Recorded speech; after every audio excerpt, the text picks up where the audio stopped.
Video देखते हुए break आए, मजा नहीं आता। अभी डाउनलोड करें तक ऐप।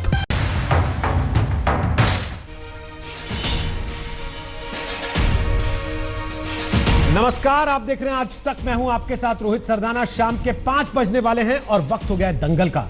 भारत और चीन के बीच सरहद पर तनाव का मामला गंभीर होता है। लद्दाख में एलएसी पर 5 मई से ही चीनी सैनिकों की मौजूदगी के बाद भारत ने भी अपनी सैनिक गतिविधियां वहां पर बढ़ा दी। लेकिन अब भारत चीन विवाद पर अंतर्राष्ट्रीय नजरें टिक गई हैं। अमेरिकी राष्ट्रपति डोनाल्ड ट्रंप ने एक बार फिर भारत चीन विवाद पर मध्यस्थता का ऑफर दिया और कहा कि चीन से विवाद पर पीएम मोदी का मूड ऑफ है। हालांकि भारत का विदेश मंत्रालय पीएम मोदी को लेकर कही गई बात का खंडन कर रहा है और मध्यस्थता के ऑफर को भारत और चीन दोनों ही ठुकरा चुके।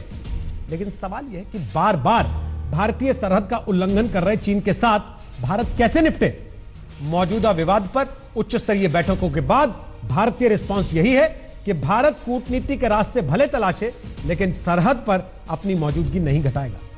2017 में डोकलाम के विवाद में 76 दिन बाद भारत की रणनीति कारगर साबित हुई, लेकिन भारत के लिए बार बार कूटनीतिक मुश्किलें खड़ी करने वाले चीन और भारतीय सीमा का उल्लंघन करने वाली उनकी फौज का तसल्ली बख्श इलाज क्या है।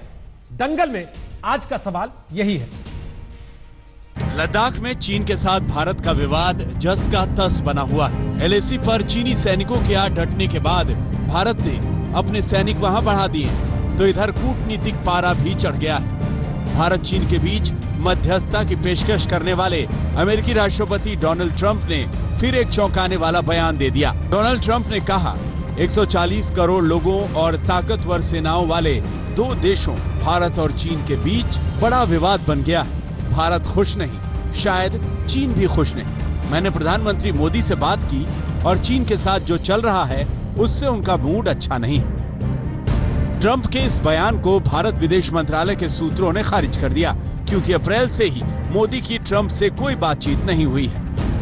जहां एक तरफ अमेरिका के राष्ट्रपति डोनाल्ड ट्रंप ने ये कहा कि उन्होंने प्रधानमंत्री नरेंद्र मोदी के साथ बात की थी और नरेंद्र मोदी काफी नाखुश हैं भारत और चीन के बीच जो बॉर्डर में हो रहा है उसको लेकर, वहीं दूसरी तरफ भारत ने ये साफ कर दिया है कि ऐसी कोई बात नहीं हुई और मध्यस्थता को लेकर भारत का रुख काफी साफ है।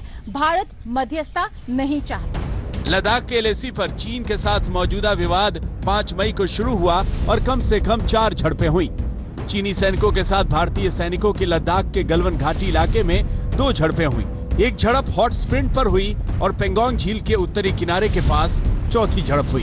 गलवान घाटी से पेंगोंग झील तक की अप्रैल और मई की सैटेलाइट तस्वीरों को आमने सामने रखने पर साफ नजर आ रहा है कि अप्रैल में नदी के दूसरी तरफ का इलाका खाली था, लेकिन मई में वहां सैनिक आ गए। चीन के साथ विवाद पर प्रधानमंत्री नरेंद्र मोदी ने 26 मई को उच्च स्तरीय बैठक की थी। भारत और चीन दोनों ट्रंप की मध्यस्थता की पेशकश के लिए तैयार नहीं है, लेकिन चीन की इस हरकत का इलाज ढूंढना भारत की चुनौती है। Troops have taken a very responsible approach towards border management and strictly follow the procedures laid out in various bilateral agreements and protocols with China to resolve any issue that may arise in the border areas. At the same time, we remain firm in our resolve to ensuring India's sovereignty and national security. Delhi से गीता मोहन और लद्दाख से अशरफ वानी के साथ आज तक bureau. तो आपको बता दें कि आज दंगल में हमारे साथ कोई राजनेता नहीं होंगे। हमारे साथ केवल रक्षा और विदेश मामलों के जानकार होंगे जो आपको बताएंगे कि असल में बार बार भारत और चीन के बीच सरहद पर यह तनाव क्यों होता है, जो आपको बताएंगे कि असल में भारत और चीन के बीच इस तनाव का तसल्ली बख्श इलाज क्या है। 2 चेहरे जो आप स्क्रीन पर देख रहे हैं, दोनों को आप बखूबी पहचानते हैं। हमारे साथ हैं major general GD Bakshi, retired रक्षा विशेषज्ञ, और हमारे साथ आ गए हैं major general Bishambar Dayal, retired, वो भी रक्षा विशेषज्ञ हैं। हमारे साथ 3 मेहमान और इस कार्यक्रम में जुड़ेंगे। पुंचक स्टुबदान, जो कि पूर्व राजनयिक हैं, खासतौर पर भारत चीन मामलों के विशेषज्ञ हैं। हमारे साथ lieutenant general retired Shankar Prasad होंगे, रक्षा विशेषज्ञ हैं। और हमारे साथ सोनम वांगचुक होंगे, इनोवेटर हैं, एजुकेशन रिफॉर्मिस्ट हैं और खास तौर पर तिब्बत के मामले पर अपनी बात रखने के लिए जाने जाते हैं। आप सबका स्वागत है दंगल में। सबसे पहले मेरा सवाल सीधे सीधे जीडी बख्शी आपसे यह है कि चीन चाहता क्या है। बार बार सरहद पर वो चीजें क्यों होती हैं जिसके बाद ये खबरें आती हैं कि स्टैंड ऑफ की स्थिति हो गई है भारत और चीन के बीच में? देखिए साहब, इस बार तो खासकर कोरोना वायरस के चलते हमको चीन में एक सीज मेंटालिटी सी दिखाई दे रही है, जिसके चलते वो चारों तरफ चौतरफा एग्रेशन और आक्रामक तेवर दिखा रहा है। ये सिलसिला उसने शुरू किया जनवरी इस साल में, जब कोरोना वायरस शुरू ही हुई थी, और वो साउथ चाइना सी में मलेशिया के बरखिलाफ बड़े आक्रामक तेवर दिखाए, जहां उनका पेट्रोनास का जो है एक्सप्लोरर शिप उन्होंने लगाया हुआ था साउथ चाइना सी में। उसके पश्चात वो ताइवान के खिलाफ मिलिट्री एक्सरसाइजेज शुरू करी, फिर जापान के खिलाफ सेंकाकू आइलैंड में, और मई महीने से हमारे खिलाफ ये दमन चक्कर शुरू। देखिए, इसके कई वजूहात हो सकते हैं। चीन जो है, एक तो हम सब जानते हैं कि जानबूझकर उसने जो है बॉर्डर डिलिएशन को नहीं होने दिया, मैप्स भी नहीं एक्सचेंज किए हैं कि भाई हमारी परसेप्शन ऑफ द बॉर्डर कहाँ है, आपकी परसेप्शन ऑफ द बॉर्डर कहाँ है। इसके चलते हमारे ट्रूप्स वहां तक जाते हैं जहां तक हम समझते हैं ये हमारी सरजमी है, और उसके ट्रूप्स वहां तक आते हैं जहां तक उनका अंदाज है कि उनका इलाका। एक चीज और इस बार मुझे खास लग रही है कि चीन बड़ा चिंतित है कि भारत ने कह दिया है कि भाई पाकिस्तान ऑक्युपाइड कश्मीर हमारा है, और जो कि गिलगित बाल्टिस्तान जो जबरन हड़प किया हुआ है पाकिस्तान ने, वो असली में हमारा है और हम इसे लेकर रहेंगे। इसके चलते चीन चिंतित है कि कहीं उसकी जो करोड़ों की इन्वेस्टमेंट है, अरबों की जो इन्वेस्टमेंट है चाइना पाकिस्तान इकोनॉमिक कॉरिडोर में, उसका क्या होगा। एक ये, दूसरा, वो जानबूझ के पाकिस्तान को कोरोना काल में उकसा रहा है कि तुम भारतवर्ष के साथ छेड़खानी करो, नेपाल को उकसा रहा है भारत के साथ छेड़खानी करो। ठीक है विशंबर दयाल साहब, जो कुछ सरहद पे हो रहा है वो इसलिए हो रहा है कि चीन की आदत है, वो भारत पर एक दबाव बनाकर रखना चाहता है, या पाकिस्तान पर भारत के दबाव का नतीजा है, या फिर कोरोना की वजह से दुनिया भर में जो चीन अलग थलग पड़ रहा है, दुनिया भर के मुल्कों में आवाज उठ रही है, उससे ध्यान बटाने की एक साजिश है? देखिए रोहित, दरअसल इसके कई पहलू हैं। सिर्फ इतना पहलू को अगर हम लिमिट कर देंगे इस विषय को, देखिए पहली बात तो है कि चाइना पिछले 30-35 साल से 40 साल से इस बात का दावा करता है कि इस पूरे एशिया का वो रिप्रेजेंटेटिव है यूएन में, तो उसकी एक तरह से मतलब उसका दबाव है, मतलब वो एक यहाँ का मेजर पावर है, और वो उस मेजर पावर में भारत को हिस्सेदार नहीं बनाना चाहता। और 1991 के बाद जब से भारत में इकोनॉमिक पॉलिसी और भारत का इकोनॉमिक ग्रोथ स्टार्ट हुआ एक रैपिड स्पीड पे, तब से उसको भारत की इकोनॉमी को भी वो अंडरमाइन करना चाहता है कि भारत इकोनॉमिकली उससे बहुत है। एक तो ये एक इंटरनेशनल छवि है, एक इंटरनेशनल नैरेटिव है, जहां वो यूएन का परमानेंट मेंबर है, जहां वो एक इकोनॉमिक एस्टैब्लिश्ड इकोनॉमिक पावर है, जहां वो एक एस्टैब्लिश्ड नाउ मिलिट्री पावर है। तो वो उस टेबल पे जो शेयरिंग है, उस टेबल पर वो शेयरिंग है, जैसे America, France, China, America, France और जो यूरोप की एक वो थी, उसमें वो नहीं चाहता कि भारत का उस तरह से एक दुनिया में बोलबाला हो। दूसरी बात यह है कि भारत को अगर भारत के ग्रोथ को, भारत को अगर अंडर प्रेशर रखना है, तो उसके पास एक ही टैक्टिक्स है, वो है उसका बॉर्डर पर बार बार इस किस्म की कार्रवाई करना। ये इसलिए पॉसिबल है कि चाइना ने बॉर्डर पर इंफ्रास्ट्रक्चर डेवलपमेंट हमसे बहुत पहले स्टार्ट कर दिया, हम लोग इसमें थोड़े से पिछड़ गए। लेकिन 1962 के बाद आज तक चाइना को भारतीय सेना ने सरहद पर 1 इंच जमीन भी नहीं दी है आज तक। ये सब वो टैक्टिक्स करता रहता है, और अब खासकर 3-4 मुद्दे उसने जानबूझकर उठाए हैं, क्योंकि एक तो भारत ने, जैसे जनरल बख्शी ने बताया, एक तो जब से हमने कहा पीओके हमारा है, तो उसके पूरे के पूरे उसके इंटरेस्ट जो हैं पाकिस्तान के अंदर वो डायरेक्टली अफेक्टेड होते हैं, और पाकिस्तान का प्रेशर नहीं रहा। J&K में पाकिस्तान का बिल्कुल बोलबाला, बिल्कुल जो पाकिस्तान टेररिज्म फैला रहा था, जिससे इंडियन इकोनॉमी डिस्टर्ब रखती थी, एक दुनिया में छवि रहती है कि भारत डिस्टर्ब्ड है। तो उसके तहत ये चाइना पाकिस्तान के साथ मिलकर भी, J&K में पाकिस्तान में भी पाकिस्तान के साथ चाइना के स्टेक्स थे। आज जो है वो बिल्कुल एक थोड़ा सा इसमें वो है कि भाई वर्ल्ड हेल्थ ऑर्गेनाइजेशन में भारत की से है, दुनिया में भारत जो है आज हेल्थ के मामले में भारत उभर कर आया है, भारत ने दुनिया भर को एड्स दी हैं, तो जो उसके खिलाफ इंक्वायरी है, जो उसके खिलाफ दुनिया का शक है, जो उसके खिलाफ वेस्ट का जो रुख है, उस रुख में कहीं ना कहीं उसको किसी की मदद चाहिए और वो मदद सिर्फ भारत दे सकता है इस इलाके से।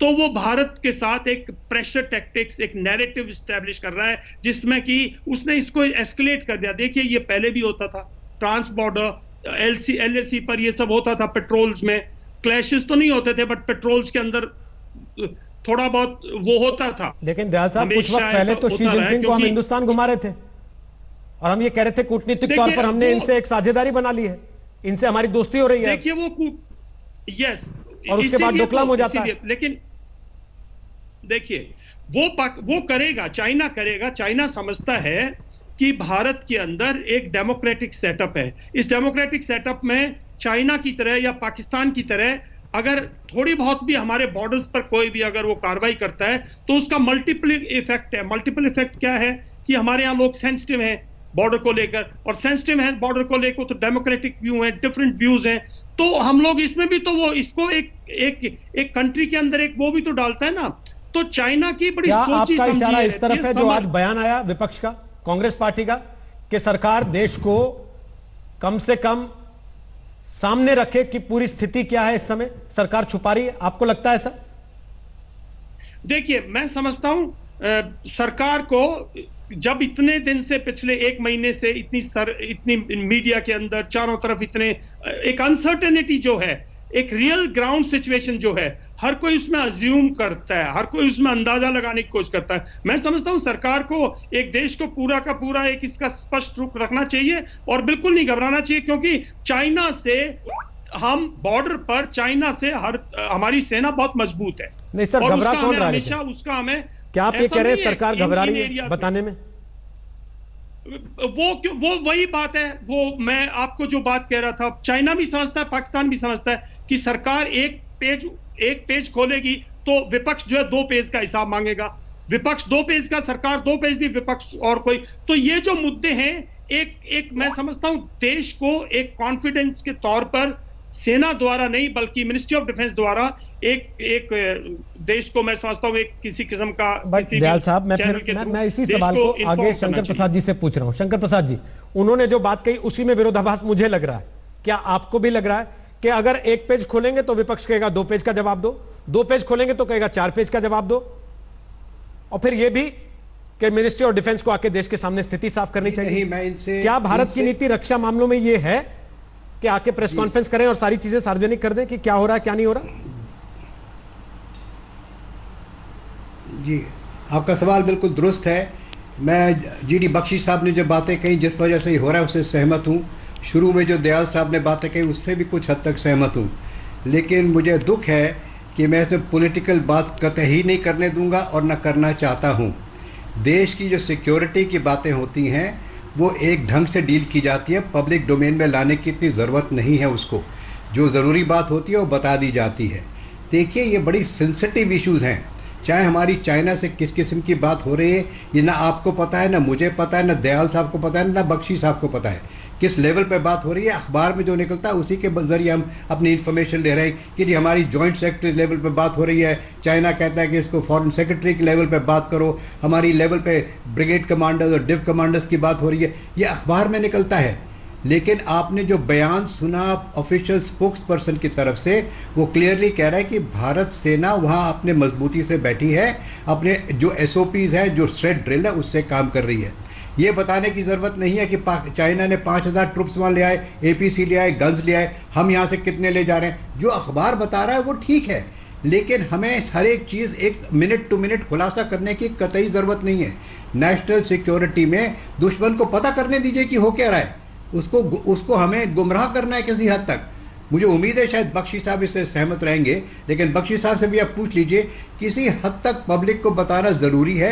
एक प्रेस कॉन्फ्रेंस होती है, ऑफिशियल स्पोक्स पर्सन बताते हैं, वहाँ कोई मिलिट्री वाला नहीं बताता, वहाँ कोई मिलिट्री स्पोक्समैन इसमें कोई दखल नहीं दे रहा, जो फॉरेन मिनिस्ट्री का स्पोक्स पर्सन है वो बता रहा है। बात आगे बढ़ेगी बात कुछ और जंग फैलेगी। तो जिस प्रकार से भारत सरकार की रणनीति बन रही है, जिस प्रकार से आर्म्ड फोर्सेस की रणनीति बन रही है, एयरफोर्स का इसमें क्या हिस्सा होगा, नेवी का अगर हिस्सा है तो उसका क्या हिस्सा होगा, बाकी जो पेरिफेरल देश हैं उनका क्या हिस्सा होगा, वो आहिस्ता आहिस्ता खुलासा होगा। वो सब बताने की ज़रूरत नहीं है। उससे तो क्या होगा कि आप अपने सारा कार्ड्स खोल के दिखा रहे हैं दुश्मन को। अखबार में निकलने दीजिए, अखबार और जो न्यूज़पेपर में निकलता है वो निकलता है, जो टेलीविजन में डिबेट होती है होने दीजिए। लेकिन सरकार को ऑन अ डेली बेसिस इसकी ब्रीफिंग करना कि 2 पन्ने हमने बताया तो 4 पन्ने उसने बताया, 4 पन्ने उसने बताया तो हमने 10 पन्ने बताए, इससे क्या फ़ायदा है? इससे आपकी रणनीति कमज़ोर हो रही है। लेकिन आप अपनी देखिए, ये पुरानी कहावत है कि armed forces have to be very secure and very quietly do what they need to do.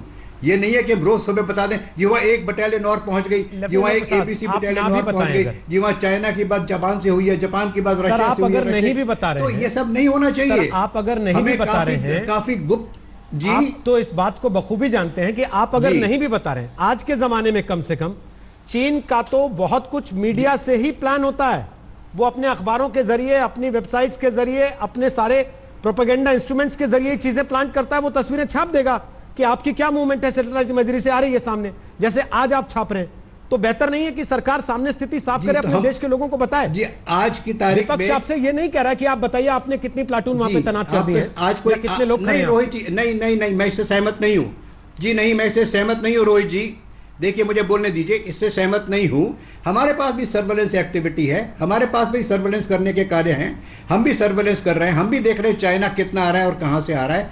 आने दीजिए, जो मीडिया से आ रहा है उसको आने दीजिए, लेकिन सरकार को इसकी पुष्टि करने की कोई जरूरत नहीं है कि एक बटालियन सिख रेजिमेंट की, एक बटालियन मराठा रेजिमेंट की वहां पहुंच गई है, ये हाई ऑल्टीट्यूड ट्रेंड है, इनके पास इतनी गन है, इतना एमुनिशन है, कोई बताने की जरूरत नहीं है। हमारा भी मीडिया जो चल रहा है हमारा मीडिया, हम भी तो मीडिया पे बैठे इस समय, हम भी तो बता रहे हैं लोगों को, लेकिन एक एक चीज बताना जरूरी नहीं समझता मैं। ये जो सरकारी ब्रीफिंग होती है, ये जिस तरह से सिचुएशन बढ़ेगी, जिस तरह से गंभीर और होगी, तो मीडिया अपनी ब्रीफिंग दिन में 3 दफा भी करेगा शायद। सॉरी, गवर्नमेंट स्पोक्स पर्सन 3 दफा भी ब्रीफिंग करेगा, एवरी 1 आवर भी ब्रीफिंग करेगा अगर जरूरत पड़ गई तो। अगर लड़ाई का घमासान युद्ध हो गया तो एवरी आवर दे में भी प्रेस कॉन्फ्रेंस सर, बट आज बताने की जरूरत नहीं है हर एक चीज। हाँ, मीडिया जो पकड़ रहा है ठीक है, चाइना जो पकड़ रहा है चाइना निकालने दीजिए, ठीक है, क्या फर्क पड़ता है उससे हमें? नहीं ठीक है सर, लेकिन हम अपनी रणनीति क्यों साम करें? नहीं, मैं आपसे कतई नहीं कह रहा कि आप रणनीति बनाएं, मेरा देश के सामने रखें, आप जाने नहीं बिल्कुल सर, आपके व्यू पॉइंट से मैं सहमत हूं। कोई टीवी चैनल या कोई मीडिया आपसे ये नहीं कहता कि आप ये बताएं आपने कितने लोग खड़े किए हैं, कितनी गन्स लगाई हैं, क्या आर्टिलरी है, उसका मेक क्या है, कौन से हथियार आपने उनको दिए हैं, वो सारी चीजें नहीं जानने चाहते। लेकिन जब देश का विपक्ष जीडी बख्शी ये कहता है कि ट्रांसपेरेंसी होनी चाहिए, पारदर्शिता होनी चाहिए, देश को पता होना चाहिए क्या हो रहा है, तो उसमें यह सवाल होता है कि अमेरिका का राष्ट्रपति अगर बोल रहा है, मैंने पीएम से बात की थी इनके और उनका मूड ऑफ था, तो सोर्सेस के हवाले से क्यों जानकारी आती है सर कि यह बातचीत हुई नहीं? साफ तौर पर आकर भारत को कह देना चाहिए ना फिर कि नहीं, बात नहीं हुई है दोनों के बीच में। उसमें क्यों गोल गोल घुमाती है चीजें? देखिए रोहित, ऐसी बात है कि जो इंडिया चाइना बॉर्डर है, इस पे 1967 के बाद कोई मेजर फायरिंग काइनेटिक क्लैश नहीं हुआ। मैं फिर दोहराता हूं, 1967 के बाद 75 में केवल एक छोटा एक्सचेंज ऑफ फायर हुआ था, लेकिन बीच में पूर्ण रूपेण शांति रही है। धक्का मुक्की और बात है साहब, वो कोई हम लोग सीरियस नहीं मानते, धक्का मुक्की और बात। तो ऐसी कोई स्थिति मैं नहीं समझता वहां पे हुई है जिसमें कि हमारे जैसे कि कारगिल का युद्ध चला, तब मैं मिलिट्री ऑपरेशंस डायरेक्टरेट में था, तब रोज एक ब्रीफिंग सेशन हुआ करती थी जिसमें कि आर्म्ड फोर्सेस के रिप्रेजेंटेटिव और फॉरेन मिनिस्ट्री के रिप्रेजेंटेटिव इकट्ठे बैठ के ब्रीफ करते थे मीडिया को क्या हो रहा है, क्योंकि युद्ध शुरू था। अभी वहां पे कोई फायर नहीं हुआ साहब, धक्का मुक्की फायर नहीं है। हिंदुस्तान की फौज इतनी जल्दी नहीं फड़फड़ाती कि आज धक्का हो गया, मुक्की हो गई, हल्की सी चोट लग गई, ये हो गया। ये तो आए दिन की बात है। हम तो जो स्पोर्ट्स गेम खेलते हैं तब भी चोट लग जाती है। हाँ, इस बारी स्थिति में एक फर्क जरूर है, इस बारी ये कोई लोकल कमांडर का इनिशिएटिव नहीं लगता, ये डायरेक्ट बेजिंग से आया हुआ फरमान है कि ये किया जाए। बड़े छुपाव के साथ जो मीडिया रिपोर्ट्स हैं, चीन की फौज आगे बढ़ी है। जो सिविल ट्रक आते हैं उनका गेरू मट्टी लेके एयर स्ट्रिप बनाने के लिए, उसमें बैठ के चीन की जो फौज है जो एक्सरसाइज कर रही थी वहां, वो आई है। तो हमको थोड़ी हैरत हुई है देख के इस बार की जो उनके आने का तरीका, बड़ा क्लैंडस्टाइन सरप्राइज हासिल करने वाला। लेकिन अभी भी अब खबरें आ रही हैं कि वो डेप्थ एरियाज में डिफेंसेस वगैरह बना रहे हैं, उन्होंने डिगिंग वगैरह शुरू की है। लेकिन जहां आगे जहां इंट्रूजन की है वो तंबुओं में ठहरे हैं, गाड़ियों में हैं। तो हम क्या कर रहे हैं सर? स्थिति हम भी बिल्कुल वही टिट फॉर टैट, जैसे को तैसा, जैसा तुम करोगे वैसा तुम पाओगे। हम भी बिल्कुल वही किया, हमारे भी ट्रूप्स आगे गए हैं, हमारे भी गाड़ियां आगे गई हैं। ठीक है, हमने भी उनके सामने पोजीशन ले ली है। ओके, हमारे साथ ये फुनचक अभी स्टुब्दान आ स्टेज गए सर। की- एक कमेंट जरा उनसे भी ले लें, उनकी भी बात सुन लें। और हमारे साथ आ गए रिटायर्ड जेकेएस परिवार साहब, उनसे भी बात कर लें एक बार। फुनचक स्टुब्दान, स्वागत है आपका आज तक पर। सर, जो बात जीडी बख्शी कह रहे हैं कि हम भी टिट फॉर टैट कर रहे हैं, जो चीन कर रहा है वही हम भी बॉर्डर पर कर रहे हैं, क्या आपको लगता है हम एक और डोकलाम जैसी सिचुएशन की तरफ बढ़ रहे हैं, या इस बार हालात ज्यादा टेंस है पहले के मुकाबले? डोकलाम से बहुत बहुत बहुत ज्यादा ये खतरनाक और ग्रेव सिचुएशन है, और ये जल्दी जाने वाला नहीं है। और ये सिर्फ कोई एलएसी के वायलेशन की बात नहीं है, ये बहुत ही बड़ा जियोपॉलिटिकल कॉन्स्पिरेसी, जियोपॉलिटिकल बैकड्रॉप के अगेंस्ट हो रहा है। तो इसका ये तो लंबा रहेगा, क्योंकि Chinese want to change the narrative, पूरा डिस्कोर्स को बदलना चाहते हैं, हम भी बदलना चाहते हैं। हमने भी तय किया है कि 370 हटाने के बाद हम अक्साई चीन को आप लेके रखेंगे। ये सिर्फ एलएसी की बात नहीं है, 56-58 साल तक हम एलएसी का मंत्र जपते रहे और आगे ना बढ़े, वो इधर आते रहे। आप नहीं होगा, आप हमारा आर्मर्ड डिवीजन भी जा रहा है वहां पे, हमारा माउंटेन स्ट्राइक भी जाएगा। तो ये जो है वो जब आर्मर्ड डिवीजन लगता है तो ये माउंटेन के लिए नहीं होता है, ये डेजर्ट के लिए होता है। अक्साई चीन जो है वो डेजर्ट है, वो प्लेटो है, और ये हिमालय भी नहीं है, ये तेरिम बेसिन का एक्सटेंशन है। तो हम अपना फुल प्रिपरेशन अपने एजेंडा को लेके चल रहे हैं। हमारा पूरा जो यूनियन टेरिटरी ऑफ लद्दाख बना है वो पूरा अक्साई चीन 37,000 स्क्वायर किलोमीटर वो हमारा है। अभी तक वो चाइनीज वहां पे बैठे हुए थे, हम कह रहे थे एलएसी क्या होता है? एलएसी एक इमेजिनरी बाउंड्री है, वो भी कहता है परसेप्शन चेंज हो रहा है, आज ये है कल वो है। चाइनीज कहता है मैं यहाँ हूँ, हम कहता है हम उधर है। तो ये सिलसिला तो 70 साल से चल रहा है, अब तो ये बर्दाश्त नहीं होगा। शायद चाइनीज इसलिए रिएक्ट कर रहे हैं क्योंकि हम ऑफेंसिव हो गए, हमारे काफी प्रिपरेशन चल रहा है, रोड बन रहा है, कंस्ट्रक्शन बढ़ रहा है, डिप्लॉयमेंट हो रहा है, और चाइना को ये पछता नहीं है। तो ये फॉरवर्ड पॉलिसी है, हमें इस पर डट के रहना पड़ेगा। लड़ाई लड़ना है तो लड़ना पड़ेगा, आपको इसके लगता लिए है जान देना पड़ेगा, देंगे। मरने के तो मरने के लिए भी तैयार है, हमारे लोग तो तैयार है। आपको लगता है लेकिन वो चाइनीज आ क्यों रहे हैं वहां पे? किसने उनको बोला कि ये चाइनीज लैंड है? चाइनीज तो बहुत दूर है, होगा तो तिब्बती का है। वो तिब्बती क्यों एक्सप्लेनेशन क्यों नहीं दे रहा है? वो दलाई लामा धर्मशाला में बैठा है, उसको बोलो कि ये तिब्बत का जमीन नहीं है, भारत का है, वो तो चुपके से बैठा हुआ है।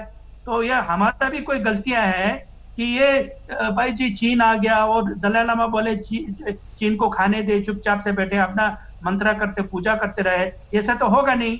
हमने तो उसको गवर्नमेंट बना के दिया धर्मशाला में, क्लैरिफिकेशन दे दो ये तिब्बत का जमीन नहीं है, ये भारत का है, क्यों आ रहा है?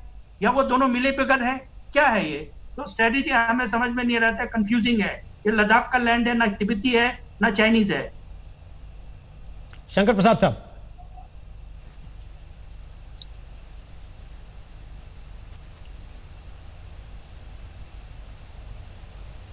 हेलो शंकर प्रसाद साहब, आप सहमत हैं फुनचक स्टुब्दान की बात से? हाँ, देखिए, ये काफ़ी हद तक सहमत हूँ, काफ़ी हद तक इन्होंने बिल्कुल सही कहा। और जैसे बख्शी साहब ने भी कहा, उनसे भी सहमत हूँ, टेट फॉर टैट। अगर उनकी 5,000 आती है, उनकी आर्मर्ड आती है, उनके मैकेनाइज्ड फोर्सेज आती है, तो हमारी भी जाएंगी ना वहाँ। देखिए, मैं 2 बातें ऐड करना चाहता हूँ जो अभी आपने प्रीवियस स्पीकर से सुनी। Galwan valley is a strategic area, ये स्ट्रेटेजिकली चाइना के लिए और हमारे लिए बहुत इम्पॉर्टेंट है। यहाँ पे एक सड़क जो नई बनी है उससे चाइना बहुत परेशान है। दरबुक श्योक रिवर से और दोरत बेक ऑल्दी तक जो सड़क बनी है उससे चाइना परेशान है, क्योंकि हमारी डिफेंसिव पोजीशन उस इलाके में बहुत ज़्यादा इम्प्रूव हो गई है। अब चाइना ये चाहता है कि इस जो LAC है, जो लाइन उसकी परसेप्शन है, उसको मैं ऑल्टर करूं, उसको मैं बदली करूं, जिससे मुझे कुछ किस्म के डेप्थ मिल सके काराकोरम पास की तरफ से। और वो ये चाहता है कि इसको मैं अगर डिसलॉज कर दूंगा इस समय, तो हर साल इसको कुछ बढ़ाते बढ़ाते आगे ले जाऊंगा मैं, और भारत के जो ये सड़क है इसको नाकामयाब करने की कोशिश करेगा। तो ये स्ट्रैटेजी उसकी है, लॉन्ग टर्म स्ट्रैटेजी है। इसका हमें जवाब देना पड़ेगा और देंगे इस बार। बिल्कुल सही कहा मेरे प्रीवियस स्पीकर ने कि ज़रूरत पड़ेगी तो पूरी सेना इस पर लग जाएगी। लेकिन ज़रूरी बात यह है कि चाइना को ये सोचना है, जैसे बख्शी साहब ने भी कहा, ये लोकल कमांडर्स का एक्शन नहीं है, ये एक्शन ऊपर से आया है, ये थिएटर कमांडर से अप्रूव हुआ है, जनरल स्टाफ से भी अप्रूव होकर आया होगा। और चाइना इस समय इतनी आसानी से वहाँ से हटेगा भी नहीं। लेकिन चाइना को ये सोचना है कि इस लड़ाई से अगर मैं लड़ाई करूँगा तो इसकी कॉस्ट क्या होगी, ये कॉस्ट क्या वर्थवाइल है। हमेशा ये सोचते हैं हम कि अगर ये मिलिट्री एक्टिविटी करेंगे हमें तो इसकी कीमत क्या चुकानी पड़ेगी। कीमत यही नहीं होती कि आपके 10,000 के 10 करोड़ राउंड एमिनिशन फायर हो गए, इसकी कीमत होती है ह्यूमन बींग्स में भी कितनी कैजुअलिटीज़ होंगी, ये चाइना को सोचना है। कैजुअलिटीज़ हमारी भी होंगी, कैजुअलिटीज़ उनकी भी होंगी, घमासान युद्ध होगा, एमिनिशन खर्चा होगा, दोनों देशों की इकोनॉमी पर फ़र्क पड़ेगा, दोनों देशों का नुकसान होगा। क्या ये नुकसान वर्थ द वाइल है जिसको कहते हैं? क्या इस नुकसान से हमें उतना फ़ायदा होगा जितना हम ये पैसा लगा रहे हैं, जितना इसमें हम एफर्ट लगा रहे हैं? मेरी समझ में ये आ रहा है कि जब चाइना इस इक्वेशन को अगर सोच के विचार के करेगा तो उसकी इकोनॉमी का हाल तो आपको मालूम है ना, उसकी इकोनॉमी का हाल वैसे ही बुरा हो रहा है। इंडस्ट्री वहाँ से शिफ्ट हो रही है, इंडस्ट्री वहाँ से शिफ्ट हो रही है इंडिया की तरफ, perhaps may be Japan, may be America की तरफ से अगर और थोड़ी सी सहायता मिली तो शायद अमेरिकन कंपनी इंडिया में आ जाएंगी। तो चाइना की जो हमारी इतनी बड़ी ट्रेड है उसका क्या होगा? ठीक है, China already suffering because people are not buying Chinese stuff in India. ठीक है, तो चाइना ये चाहता है कि भारत के संग ट्रेड जीरो हो जाए। अब ये देखिए ना आप कि इसमें कितने विकल्प हैं। इसमें विकल्प कॉस्ट ऑफ कैजुअलिटीज है, कॉस्ट ऑफ एमिनेशन है। चाइना के अंदर कितनी बड़ी अनएम्प्लॉयमेंट चल रही है ये देखा आपने? ठीक, चाइना के बरखिलाफ स्टेटमेंट आ रहा है अमेरिका की तरफ से, यूके की तरफ से, यूरोप की तरफ से, जो हांगकांग में उन्होंने किया है कल, जो उनकी नई सिक्योरिटी लॉ बना दी है। आपको मालूम है ताइवान में क्या हो रहा है? कोई साउथ ईस्ट एशिया की कंट्री है जो इस समय चाइना को सपोर्ट करती है? ठीक, मेरी समझ में ये आ रहा है कि बेहतर यही होगा कि एट वेरियस लेवल्स, चाहे मिलिट्री लेवल हो, एट द ग्राउंड लेवल, चाहे पॉलिटिकल हो, चाहे डिप्लोमेटिक हो, हर हद। अब लोग कह रहे हैं जी ट्रंप ने कहा कि मैंने मोदी से बात की है। अरे भाई मोदी ने आज कह दिया ना कि बात नहीं हुई है हमारी, तो इसमें आगे वाद विवाद की क्या जरूरत है? नहीं सर, दिक्कत यहाँ आती है खींचे चले शंकर प्रसाद साहब, दिक्कत यहाँ आती है, मैंने मोदी से बात की, मोदी का मूड खराब है। जब हम ये जानते हैं कि ताइवान, हांगकांग वो सब चाइना से परेशान है, लेकिन दिक्कत वहां आती है सर कि कोई आवाज तो नहीं उठाता। भारत ने भी अब जाके कहीं हिम्मत दिखाई, विशंबर दयाल, कि ताइवान में भारत ने अपने 2 सांसद प्रतिनिधि भेजे उनके एक प्रोग्राम में, वो भी ऑनलाइन कि आप पार्टिसिपेट कीजिए ताकि दुनिया को एक मैसेज जाए हम ताइवान के साथ खड़े। हांगकांग में जो लोग विरोध कर रहे हैं, सड़कों पे उतर रहे हैं, हिंसक प्रदर्शन हो रहे हैं, उसमें भी भारत ने हमेशा कहा कि भारत डेमोक्रेटिक वैल्यूज के साथ खड़ा हुआ है। क्या चीन उसका बदला आज लेने की कोशिश कर रहा है जो बॉर्डर पे हो रहा है? या फिर दुनिया में एक ओपिनियन और चल रहा है, वो ये कि कोरोना के आगे जब सरकारें फेल हो रही हैं, मैनेज नहीं कर पा रही हैं, तो बॉर्डर पे जब टेंशन क्रिएट होता है लोगों का ध्यान भटकता है उससे। ये किसको सूट करता है? विशंबर दयाल, फिर परिहार साहब आपके पास आ रहा हूं, बोलिएगा विशंबर दयाल। देखिए रोहित, 2-3 चीज मैं बताना चाहूंगा। पहली बात तो ये है कि ये सब कह रहे हैं ये एक स्ट्रेटेजिक मूव था चाइना का, एक स्ट्रेटेजिक मूव था फॉर चेंजिंग द नैरेटिव। और नैरेटिव क्या? भारत पर एक किस्म से प्रेशर बिल्ड करने का। ये ना चाइना इतना सीरियसली वॉर अभी उस स्टेज पे आया कि वे वॉर क्लाउड्स आर देयर ना। चाइना जो चीज चाहता था वो इतना चाहता था कि भारत पर एक प्रेशर क्रिएट कर दे एक स्ट्रेटेजिक पॉइंट पे। और गलवान वैली जैसे शब्द कहा, उसने बहुत स्ट्रेटेजिकली सोच के इस पॉइंट को प्रीएम्प्ट करके एक नैरेटिव सेट कर दिया जिसका हम जवाब ढूंढ रहे हैं अब, जिसका हम लेकिन और हाई लेवल पे इसकी जितनी डिस्कशन थी, ऑलरेडी पीएमओ, ऑलरेडी अपने नेशनल सिक्योरिटी एडवाइजर ऑलरेडी उस लेवल पर रेज कर दिया। चाइना कोई स्ट्रेटेजिक बार्गेनिंग चाहता है इंडिया से away from the border. Border dispute जो है वो हम दोनों के बीच में है, एलएसी है, उस पर इससे ज्यादा फर्क नहीं पड़ने वाला। चाइना के कुछ स्ट्रेटेजिक एम्स हैं, ग्लोबल एम्स हैं, जैसे अभी सामने अभी आपने बोला, ऑफ कोर्स वो चाहता है भारत हांगकांग से बैकआउट कर जाए, ऑफ कोर्स वो चाहता है भारत किसी किस्म की ताइवान की मदद ना करे, ऑफ कोर्स वो चाहता है भारत का प्रेशर पाकिस्तान पे कम हो जाए, वो चाहता है कि वर्ल्ड हेल्थ ऑर्गेनाइजेशन में उसको भारत सपोर्ट करे, वो चाहता है जो इंटरनेशनल एनवायरमेंट बन रहा है भारत से वहां वो मदद चाहता है, क्योंकि इंटरनेशनल एनवायरमेंट आज उसके खिलाफ बन रहा है। कोविड-19 का वो सबसे बड़ा कल्प्रिट लग रहा है, सबसे बड़ा उसको उसके ऊपर ब्लेम गेम है ये। कहीं लीवरेज चाहता था और वो लीवरेज उसने बॉर्डर पर क्रिएट किया। दूसरी बात मैं बताना चाहता हूं, मैं ये नहीं कहता अपनी स्ट्रेटेजिक प्लान बताओ, क्या डिप्लॉयमेंट से ये बताओ, नहीं, लेकिन जब एक महीने तक देश में बार बार ये हो रहा है कि बॉर्डर पे कुछ हो रहा है, बॉर्डर पे कुछ हो रहा है, हमारी डेमोक्रेसी है, हमारी डेमोक्रेसी के अंदर लिटरेसी भी है, हमारी डेमोक्रेसी के अंदर बहुत जल्दी अफवाहें भी फैल जाती हैं। तो डेमोक्रेसी आपकी स्ट्रेंथ भी हो सकती है और आपकी वीकनेस भी हो सकती है। पाकिस्तान और चाइना हमारी वीकनेस को एक्सप्लॉइट करते हैं। क्यों ना एक स्ट्रांग फुट, मैं नहीं कहता आप हर रोज ब्रीफिंग कीजिए, हर रोज बताइएगा और हर पन्ना खोल दीजिएगा, लेकिन देश को बताना चाहिए कि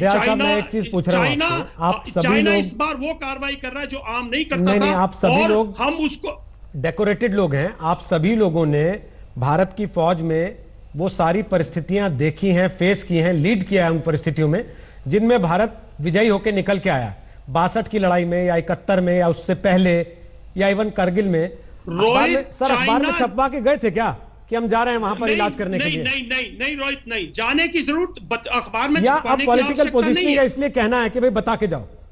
नहीं बिल्कुल नहीं रोहित। मैं देखिए जो मैं बात कह रहा हूं उसका मतलब ये नहीं है। मैं ये कह रहा हूं भारत बहुत मजबूत है। चाइना भी समझता है कि ग्राउंड फोर्सेस वॉरफेयर में चाइना बहुत, कारगिल युद्ध के बाद दुनिया की हर सेना जानती है कि भारतीय सेना से ऐसे इन हालात में कोई लोहा नहीं ले सकता। माउंटेन वॉरफेयर में कोई भारत से लोहा नहीं ले सकता, मात खाएगा। चाइनीज आर्मी वो नहीं है, हमारी बड़ी प्रोफेशनल और ट्रेंड आर्मी है। लेकिन अगर आपको देश को मैं फौज की बात नहीं कर रहा, फौजी प्लान्स की बात नहीं कर रहा, फौजी मूवमेंट्स की बात नहीं कर रहा, फौज को बताएगी, हमारे सीनियर ऑफिसर्स ब्रीफ करेंगे, हमारे सीनियर ऑफिसर्स कॉन्फिडेंस देंगे, लेकिन देश को अफवाहें फैलने से बचाने के लिए मैं समझता हूं एक ब्रीफिंग, अच्छी ब्रीफिंग, उसमें मिनिस्ट्री ऑफ एक्सटर्नल अफेयर्स और डिफेंस की कोई प्रॉब्लम नहीं है। वो देश को और भी मैं आपकी बात पे भी कमेंट दे लेता हूं। जीडी बख्शी साहब कुछ बोलना चाह रहे हैं, उसके पहले लेकिन दो मेहमान और प्लीज, दो मेहमान और हैं, जीकेएस परिवार साहब और हमारे साथ सोनम वांगचुक आ गए, एजुकेशनिस्ट है, उनसे भी बात करें। उसके पहले फटाफट एक कमेंट, परिहार साहब, आपको लगता है प्रधानमंत्री नरेंद्र मोदी ने एक बात कही कोरोना के टाइम में, आपदा में अवसर, और चीन के मामले में भी भारत इस समय आपदा में अवसर देख रहा है कि ये मौका है? देख रहा है, बिल्कुल है, इसमें कोई शक नहीं है। और जो चाइना, जो लद्दाख में, ईस्टर्न लद्दाख में जो कुछ हो रहा है, वो इलाका मेरा अच्छी तरह से देखा हुआ है। मैं जनरल शंकर प्रसाद, जनरल बख्शी से पूरी तरह सहमत हूं कि इंडियन आर्मी की कॉम्पिटेंसी और प्रोफेशन, उस पर कोई शक नहीं कर सकता है। आईटीबीपी और इंडियन आर्मी बहुत अच्छा काम कर रहे हैं, मगर अगर वहां पर चाइना पेंगोंग सो लेक में एंटर कर रहा है, थोड़ा आगे आए, इतना हुआ है, तो इसका मतलब हमारे सर्विलेंस में और इंप्रूवमेंट की जरूरत है, इसको कोई दो राय नहीं है। चाइना जो है वो छोटी एक्शन नहीं करता है। आप सबने बोला है कि ये लोकल कमांडर लेवल का नहीं है, ये थिएटर लेवल से आया है। मैं कहता हूँ ये थिएटर लेवल नहीं आया है, ये सुप्रीम कमांडर से आया है, चाइनीज प्रीमियर की तरफ से आया हुआ है। बिकॉज चाइना जो है वो भारत को स्ट्रेटेजिकली सब तरफ से घेर रहा है। नेपाल, भूटान, मालदीव, सेशल्स एंड श्रीलंका, सब तरफ ये एक्शन हो रही है। आप देखिए चाइना कितना विजनरी है। प्राइम मिनिस्टर मोदी जब गुजरात के चीफ मिनिस्टर थे नवंबर 2011 में, उनको ये तब वाइस प्रेसिडेंट थे प्रीमियर शी पिंग, उन्होंने इनवाइट किया था 5 दिन, उनको उन्होंने पूरा एक स्पेशल वो दिया गया था प्रिविलेज, बिकॉज चाइना जानता था कि हिंदुस्तान की अगली लीडरशिप जो है वो नरेंद्र मोदी है। 2011 में उन्होंने ये डिसाइड किया था। आज की डेट में जयशंकर प्रसाद और प्राइम मिनिस्टर के रिलेशन चाइनीज लीडरशिप से बहुत स्ट्रांग है, और मुझे लगता है कि ये इसका अल्टीमेट जो है वही होगा। इसमें ये prime minister and premier level पे ही ये स्टैंड ऑफ हो। क्या समझू सर, कि अगर रिलेशनशिप बहुत अच्छे हैं, उसके बावजूद बॉर्डर पे बार बार ऐसी हरकतें हो रही हैं, तो उसका मतलब क्या निकाला जाएगा? वो अपना पोजीशन कंसोलिडेट डेफिनेटली कर रहे हैं गिव एंड टेक के लिए, इसमें कोई डाउट नहीं है। तीसरी बात जो ट्रंप की कही है, ट्रंप साहब पॉलिटिशियन नहीं है, बिजनेसमैन है, वो बातें बोल देते हैं जो उनको नहीं बोलना होती है। मैं बता रहा हूं आज की डेट में सारे कंट्रीज जब भी कोई स्टैंड ऑफ होते हैं वो आपस में बात करते हैं। रशिया, अमेरिका, भारत की बातें जो है वो 62, 65, 71, 99 और कितनी बार हुई हैं, हर बार होती हैं, दूसरी कंट्री भी करते हैं, पर ये बोलते नहीं है। ये यहाँ ट्रम्प साहब ने बोल दिया है। अब इस सारे इसमें जो हुआ और ये जो कोहरा छाया हुआ है, मैं जनरल विश्वम्बर दयाल से पूरी तरह सहमत हूं कि एक जो है इनको गवर्नमेंट को, अपोजिशन को कॉन्फिडेंस में लेना चाहिए। आप पब्लिकली नहीं बोलिए, उनको कॉन्फिडेंस में लीजिए और हमें आप इतना बताइए कि वहां पर पोजीशन क्या है। आर्मी डिप्लॉयमेंट की हम बात ही नहीं कर रहे, मगर रियलिटी तो पता होनी चाहिए। ओके ओके, जीडी बख्शी साहब बोलिए फटाफट, इस पर आप जवाब देना चाह रहे हैं, फिर मैं फुनचक तोपदान के पास जा रहा हूं। क्या वाकई भारत चीन के मामले में भी आपदा में अवसर तलाश रहा है, जो बॉर्डर पे स्टैंड ऑफ है? फुनचक से पूछेंगे, उसके पहले बख्शी साहब आप इस पर कमेंट करना चाह रहे थे, जो बात विशंबर दयाल और परिहार साहब ने बोली है। देखिए, मैं एक चीज जरा साफ कर दूं, चीन की फौज को लड़ाई लड़े 42 साल हो गए। आजकल वो ज्यादातर पोस्चरिंग करती है, एक्सरसाइजेस करती है, psychological pressure, coercive diplomacy, media pressure, legal pressure, ये सब डाल रही है। ठीक है, चाइनीज स्ट्रेटेजिक कल्चर कहता है one strategic direction at one time. इस वक्त चाइना की स्ट्रेटेजिक डायरेक्शन ताइवान और साउथ चाइना सी की ओर है, प्राइमरी स्ट्रेटेजिक डायरेक्शन। अगर हम चाइनीज मिलिट्री डॉक्ट्रिन के तहत चले तो वो एक टाइम पे 2 फ्रंट्स एक्टिवेट नहीं करेगा। पाकिस्तान को थोड़ा संतावना देने के लिए, क्योंकि पाकिस्तान बालाकोट के बाद बहुत सहम गया था। उसने जब हमने 370 को हटाया तब भी कुछ नहीं किया था ऑन ग्राउंड, चैं चैं करने के सिवाय। तो इससे चीन थोड़ा चिंतित था कि ये तो भारत हावी हो रहा है पाकिस्तान के ऊपर इस क्षेत्र में। भारत ये भी बात कर रहा है कि हम गिलगित बाल्टिस्तान पीओके वापस ले लेंगे, तो वो थोड़े तेवर दिखाना चाहता था, उसने दिखाए और कुछ जरूरत से ज्यादा तेवर दिखाए हैं। अब देखना है कि वो कहां तक ले जाना चाहता है। मैं नहीं समझता वो एक हद के पार जाएगा, क्योंकि स्ट्रेटेजिक डायरेक्शन सिंगल उसकी इस वक्त ताइवान और साउथ चाइना सी की तरफ है। द टेल कैनॉट वैग द डॉग, कुत्ता दुम को हिलाता है, दुम कुत्ते को नहीं हिला सकती। पाकिस्तान मजबूर नहीं कर सकता चीन को कि वो फ्रंट खोले हमारे खिलाफ, केवल पाकिस्तान के chestnuts out of the fire निकालने के लिए। उसने थोड़ा सांत्वना दे दिया इस एक्सरसाइज के साथ। हमको भी अभी देखना है कि इस हद तक चीन आगे जाएगा। I will worry and I will be concerned, not worry, I will be concerned only if kinetic action starts. अगर फायर खुलता है जो नहीं खुला 67 से, तब हमको कंसर्न होने की जरूरत है। ठीक है, फुनचक तोपदान, सब जरा अब की जरूरत है। फुनचक तोपदान, अब सवाल यह है, क्या भारत इस स्थिति में है कि चीन के खिलाफ भी आपदा में अवसर तलाशने की कोशिश करे और ये सोचे कि फुल एंड फाइनल कर लिया जाए? ठीक है, अब जो मामले अटके हुए हैं पिछले 60-70 साल से, अगर कश्मीर में निपटा लिए तो फिर इधर भी निपटा लिए जाए। देखिए, तो लक्ष्मण रेखा तो क्रॉस कर दिया इसने। अब बार्गेनिंग कैसे होगा? बार्गेन तो ग्रैंड बार्गेनिंग होगा। हमारे पास क्या बार्गेनिंग पावर है अभी? या तो एक हो सकता है कि भाई तुम सब छोड़ो, मैं बाकी जो चक्कर है मैं चलाता हूँ, वो सारा मैं दुकान बंद कर दूंगा। मुझे नहीं लगता हमारे पास अब कोई कार्ड है चाइना के खिलाफ लड़ाई लड़ने के सिवाय, और कोई डिप्लोमेटिक कार्ड ट्रेड का था वो लिवरेज तो नहीं लगता है, डिस्पाइट ट्रेड इम्बैलेंस जो चाइना के फेवर में है, billions of dollar, 60-70 billion dollars, हम उसको अपने एडवांटेज में ला नहीं पा रहे हैं। बाकी रह गया, मुझे तो ये लगता है कि सारा गेम चाइना और यूनाइटेड स्टेट्स का है, हम तो बीच में पिस रहे हैं।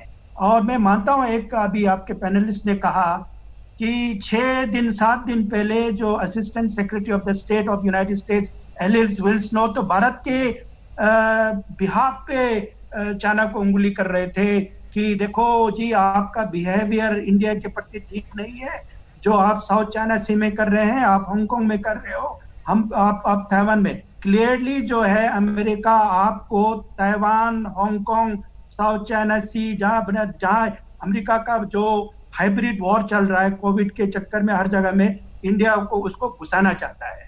आप देखिए, और 6 दिन पहले अमेरिकन के अधिकारी ने बोला कि हम भारत के साथ खड़े हैं, और 6 दिन के बाद कल ट्रम्प साहब कहता है कि मैं तो आपको निगोशिएट करना चाहता हूँ, मीडिएट करूंगा आप दोनों के बीच में।